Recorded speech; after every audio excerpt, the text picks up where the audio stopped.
प्यारे बच्चों, आज हम क्लास 4th की हिंदी का 8th चैप्टर आज मेरी छुट्टी है को रीड करेंगे, पढ़ेंगे। बच्चों, इस पाठ में बालकों के साथ सूर्य की बात के माध्यम से सूर्य के महत्व और उसके द्वारा प्रकृति में होने वाले विभिन्न प्रभावों के बारे में रोचक ढंग से बताया गया है। बच्चों के साथ बात करते हुए सूर्य, इंद्रधनुष, उसके रंगों, सूर्य ग्रहण, वर्षा के लिए जल से भाप और फिर बादल बनकर बरसने की प्रक्रिया इत्यादि के बारे में जानकारी दी गई है, बताया गया है। इसके साथ ही शाम के समय के सूर्यास्त के चित्र का वर्णन व सूर्य की रोशनी से चंद्रमा के चमकने के बारे में भी बताया गया है। तो आज हम किसके विषय में पढ़ रहे हैं? सूर्य के विषय में, कि सूर्य हमारे लिए किस प्रकार उपयोगी है, लाभदायक है। तो यहाँ पर बच्चों ये एक बातचीत है, ठीक है, इसमें बातचीत हो रही है, जिसे बोलते हैं ना संवाद करना। जब दो लोग आपस में बात करते हैं या दो से ज्यादा लोग आपस में बात करते हैं, तो सूर्य अपनी तेज किरणों से जल को बादल बना देता है, बादल वर्षा करते हैं, वर्षा की बूंदों पर जब सूर्य की किरणें पड़ती हैं तो क्या बनता है, हम पाठ में पढ़ेंगे बच्चों। तो इसमें बच्चे क्या कह रहे हैं? अरे आज यह क्या हो गया, आसमान पर बादल भी नहीं है। आज फिर सूर्य देव मुंह छुपाकर कहां भाग गए, बिल्कुल अंधेरा हो गया है। तो बच्चे क्या कह रहे हैं? आज सूरज ही नहीं है, आसमान पर बादल नहीं है और सूर्य देव तो कहीं गायब हो गए, बिल्कुल अंधेरा हो गया। आपको पता है ना, दिन की रोशनी कब होती है? जब सूरज उगता है, जब हमें सूरज दिखता है। अब मोहित कहता है मेरी दादी माँ कह रही थी कि आज सूर्य ग्रहण लगेगा। अब सूर्य ग्रहण क्या होता है बच्चों? सूर्य पर पृथ्वी की छाया पड़ना, ठीक है। जब सूरज पर पृथ्वी की छाया पड़ती है ना, आपको पता है ना, पृथ्वी सूरज के चारों ओर चक्कर लगाती है, ठीक है।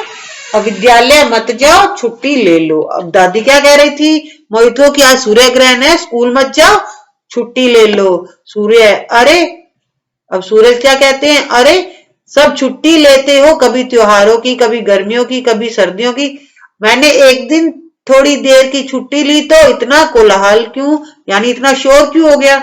सूर्य देवता भी तैयार हो गए बात करने को कि तुमको हर बात पे छुट्टी लेनी होती है, अगर मैंने ले ली तो क्या हुआ, सब तरफ शोर मचने लग गया। अब आर्यन बच्चे का नाम है बच्चों की। सूर्य जी जब बादल आते हैं तब भी आप छुट्टी पर ही रहते हैं। सूर्य, ना ना ना ना, तब तो बादल मुझे ढक लेते हैं, मैं तो अपना काम करता ही रहता हूँ। आप देखते हो ना, जब बादल आते हैं सूरज बादल के पीछे छिप जाता है, लेकिन सूरज होता तो है ना, बादल के कारण हमें दिखाई नहीं देता। मान्या कहती है काम, आप क्या काम करते हैं जरा हमें भी बतला दीजिए। सूर्य कहते हैं वाह, तुम्हें इतना भी नहीं पता, मैं ही तो बादल लाता हूँ। अपनी तेज किरणों से तालाब, नदियों, समुद्रों का जल सुखाकर भाप बनाता हूँ, जो सूर्य की ठंडक से बादल बन जाते हैं। यही बादल फिर वर्षा लाते हैं। क्या यह काम नहीं है? और हाँ, वर्षा के दिनों में इंद्रधनुष देखा है कभी? देखा है बच्चे इंद्रधनुष? जब बारिश होती है तो बारिश रुकने के बाद आसमान में क्या दिखता है? 7 रंगों का एक धनुष दिखता है, जिसे क्या कहते हैं? इंद्रधनुष। आप चित्र में देख सकते हैं बच्चों, यहाँ पर इंद्रधनुष दिखाया है, इसमें 7 रंग होते हैं, ठीक है। तो इंद्रधनुष में कितने रंग होते हैं? 7। तो आर्यन कहते हैं हाँ हाँ क्यों नहीं, जरूर देखा है, हमें इंद्रधनुष बहुत सुंदर लगता है, 7 रंग होते हैं उसमें। अब सूर्य अपने काम बता रहा है कि मैं क्या क्या काम करता हूँ। सूरज कहता है तब तो तुम्हें यह भी मालूम होगा कि इंद्रधनुष में रंग भरने का काम तो मेरा ही है। अब इंद्रधनुष में 7 रंग कौन भरता है? सूर्य। अब मान्या कहती है भला कैसे, आप कैसे रंग भरते हो? तो सूर्य कहते हैं देखो, पानी की बूंदों से जब मेरी किरणें गुजरती हैं तो मैं अपने प्रकाश से यानी रोशनी से उसमें 7 रंग बिखेर देता हूँ। उन्हीं रंगों से तो वह सुंदर हो जाता है, जरा बिना रंगों के बनाकर देखो कितना फीका लगता है। तो रंगों से ही तो इसे इंद्रधनुष कहते हैं। तो आर्यन कहते हैं वाह, यह तो आपने नई बात बनाई। 7 रंगों के नाम क्रम से आते हैं, यानी इनके कौन कौन से क्रम है? सबसे पहले लाल, नारंगी, पीला, हरा, आसमानी, नीला, बैंगनी। मैं अभी रंग भर देता हूं इंद्रधनुष में, तो आप भी बनाइएगा चित्र देखकर, ठीक है, आपकी बुक में है ना। अब सूर्य कहते हैं ये तो हुए ऊपर से नीचे आते रंग, अब नीचे से ऊपर जाते रंगों के नाम भी बोलो। आर्यन कहते हैं बैंगनी, नीला, आसमानी, हरा, पीला, नारंगी, लाल। तो बच्चों ये देखिए अपोजिट हो गए। जब आप ऊपर से देखोगे तो आपको कैसे दिखेंगे बताइए। अगर आप ऊपर से देखोगे तो आपको सबसे पहले बैंगनी दिखेगा, ठीक है, और नीचे से देखोगे सबसे पहले आपको लाल दिखेगा, ठीक है। ये एक दूसरे के अपोजिट है, रंग वही सात है बच्चों, नए रंग नहीं है ना सही। सूर्य जी मैंने अपनी पुस्तक में भी पढ़े थे और रंग भी भरे थे, ड्राइंग की बुक में होता है बच्चों।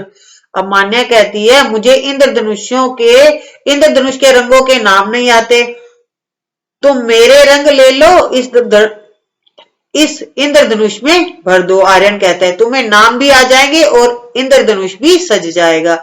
उधर देखो सूर्य देव सामने आ रहे हैं, लगता है उनकी छुट्टी समाप्त हो गई है, खत्म हो गई। सुनो घंटी बज रही है, टन टन टन टन टन। अब मान्या कहती है भैया जरा सूर्य देव का अपना रंग तो देखो, बिल्कुल लाल। तो सूर्य का रंग कौन सा होता है? लाल। आकाश कितना सुंदर लग रहा है, ऐसा लगता है मानो किसी चित्रकार ने चित्र बना दिया हो। चित्रकार कौन होता है? चित्र बनाने वाला।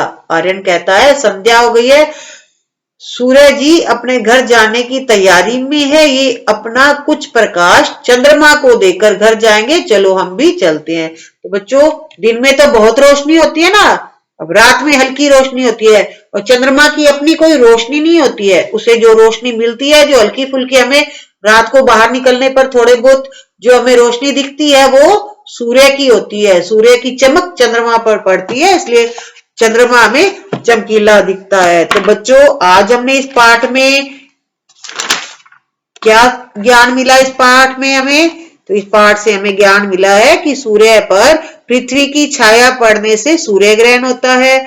सूर्य की गर्म किरणों से तालाबों, नदियों एवं समुद्र का पानी सूखकर भाप बनता है, जो कि ऊपर जाकर बादल बन जाता है। आपने देखा होगा बारिश आती है या आप कहीं बाहर पानी रखते हो तो पानी भाप बनकर उड़ जाता है, ठीक है। तो पानी भाप बनकर कहां जाता है? ऊपर जाता है, ऊपर जाकर वो बादल बन जाते हैं। बच्चों हमने आपके ईवीएस के चैप्टर के एक्सपेरिमेंट किए थे, उसमें आप देख सकते हो, ठीक है, कि भाप कैसे बनती है। तो तीसरा हमने सीखा कि बादल वर्षा करते हैं, वर्षा के दिनों में इंद्रधनुष दिखाई देता है। इंद्रधनुष में 7 रंग होते हैं। बादलों से ढक जाने पर भी सूर्य अपना काम करता रहता है। सूर्य सदा गतिशील रहता है, यानी चलता रहता है। बच्चों आज हमने इस चैप्टर को रीड कर लिया है, नेक्स्ट वीडियो में इसके हम क्वेश्चन आंसर लाएंगे। तब तक आप इस चैप्टर को अच्छी तरह से रीड करके रखिएगा, ताकि जब हम क्वेश्चन आंसर करेंगे तो आपको बताने में आसानी हो कि किस क्वेश्चन का कौन सा आंसर होगा। अगर आपको वीडियो अच्छा लगा हो तो इसे लाइक एंड शेयर करिएगा और इस चैनल को फटाफट सब्सक्राइब भी करिएगा। Thank you, have a good day.